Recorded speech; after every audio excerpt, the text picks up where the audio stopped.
한국이 조상인 걸 밝혀낸 일본 교수. 2001년 일본 열도를 충격에 빠뜨린 발언이 있었으니 그건 바로 일왕이 자신이 백제 혈통이라고 밝힌 사건임. 나의 혈통에는 백제 무령왕의 피가 흐르고 있다. 일왕이 직접 한 이 말 한마디로 일본 전역이 완전히 얼어붙었어요. 야후 재팬 댓글창은 말 그대로 폭발했거든요.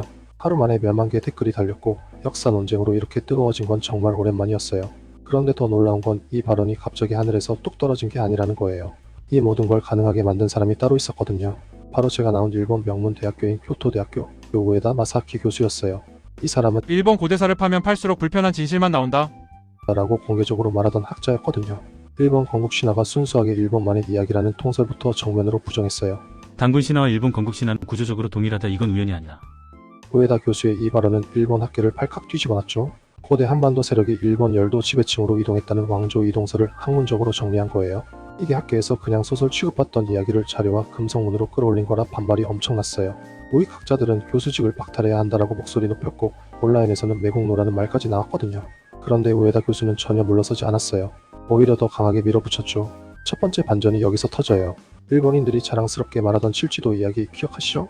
백제가 외왕에게 바친 선물이라는 설명이 일본 교과서에 수십 년 동안 실려 있었잖아요. 그런데 우에다 교수는 칼에 새겨진 문구를 완전히 다시 해석했어요. 이 칼의 명문을 정확히 읽으면 윗사람이 아랫사람에게 하사한 것이다. 백제왕이 외왕에게 내려준 무기라는 뜻이다. 이 발표가 나가자마자 야후 재팬이 또 난리가 났어요. 좋아요 32,000개를 받은 베스트 댓글이 있었는데요. 학교에서 배운 일본 고대사는 뭐였던 거냐?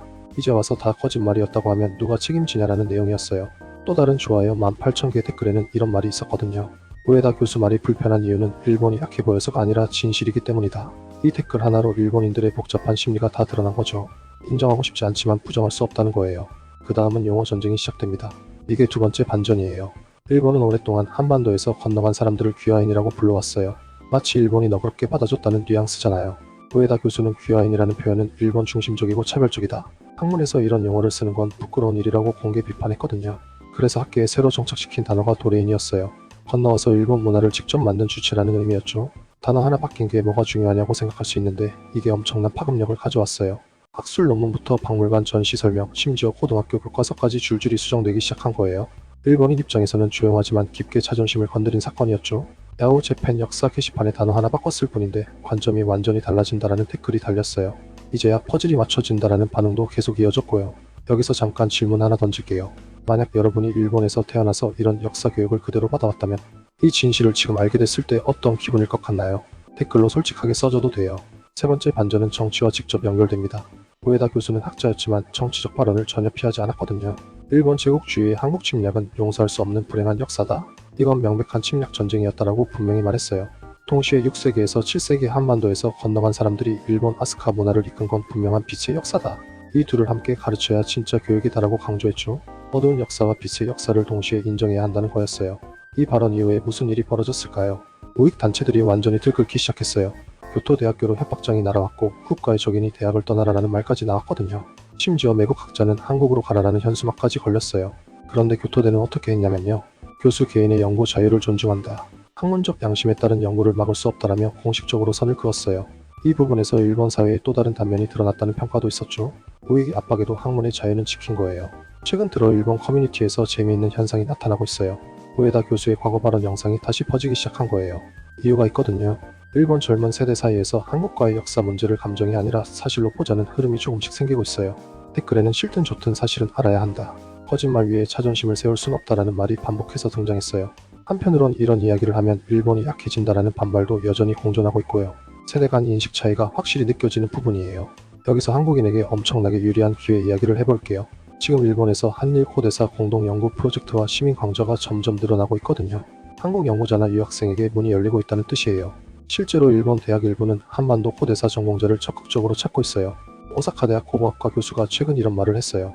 한국 연구자들의 시각이 필요하다. 우리가 놓친 부분을 발견할 수 있다. 자료 접근도 예전보다 훨씬 쉬워졌고요.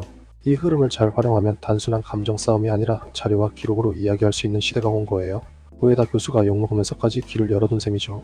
일본인도 잘 모르는 내부 자료를 한국 연구자들이 먼저 정리하는 사례도 늘고 있거든요. 최근 교토 국립박물관에서 열린 백제 특별전에는 한국 연구팀이 공동 참여했어요. 이게 10년 전만 해도 상상할 수 없던 일이었죠. 전시 도록에는 백제와 외는 대등한 관계였다라는 표현이 공식적으로 들어갔고요.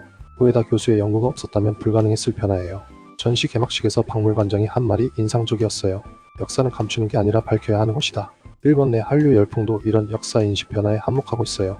K컬처를 좋아하는 일본 젊은이들이 자연스럽게 한국 역사에도 관심을 갖기 시작했거든요. 야후 재팬 역사 포럼에는 드라마 보다가 백제 역사가 궁금해져서 찾아봤다. 생각보다 훨씬 대단했다라는 댓글들이 심심치 않게 올라와요. 이제 흐름이 완전히 바뀌고 있는 거예요. 과거에는 이런 이야기가 금기였다면 지금은 젊은 세대를 중심으로 팩트체크하려는 움직임이 활발해지고 있죠. 물론 여전히 극우 세력의 반발은 강하지만요. 우에다 교수는 최근 인터뷰에서 이렇게 말했어요. 진실을 말하는 건 일본을 비하하는 게 아니다. 오히려 일본이 성숙한 나라가 되는 길이다. 그의 이런 신념이 지금 조금씩 결실을 맺고 있는 거예요. 다시 한번 질문 던질게요. 여러분은 이런 역사 논쟁에서 감정이 더 중요하다고 보나요? 아니면 불편해도 사실이 더 중요하다고 보나요? 지금 이 질문에 대한 답이 댓글창 분위기를 완전히 바꿀 수도 있어요. 정리해보면요. 우에다 마사aki 교수는 일본을 깎아내리기 위해 한국 이야기를 한 사람이 아니었어요. 일본이 진짜로 성숙해지려면 불편한 과거부터 직시해야 한다라고 믿은 학자였죠. 그래서 매국노 소리도 들었고 협박도 받았지만 끝까지 말을 멈추지 않았거든요. 그의 용기 덕분에 지금 일본 내에서도 역사를 다시 보려는 움직임이 생겼고 한국 연구자들에게도 새로운 기회가 열리고 있어요. 이건 단순히 과거 이야기가 아니라 지금 우리가 어떻게 행동하느냐의 문제예요. 이제 이 이야기를 듣고 있는 건 우리예요. 분노로 소비하고 끝낼지 자료로 공부하고 다음 단계로 갈지는 우리 선택이거든요. 오늘 영상이 도움이 됐다면 좋아요 한번 눌러주고 이런 주제 계속 보고 싶다면 구독도 꼭 눌러줘요. 그리고 마지막으로 댓글에 이렇게 남겨주세요. 일본의 고대사 진실 더 밝혀져야 한다고 생각하는지 아니면 이제 그만 덮어야 한다고 보는지 여러분 생각이 진짜 궁금하거든요.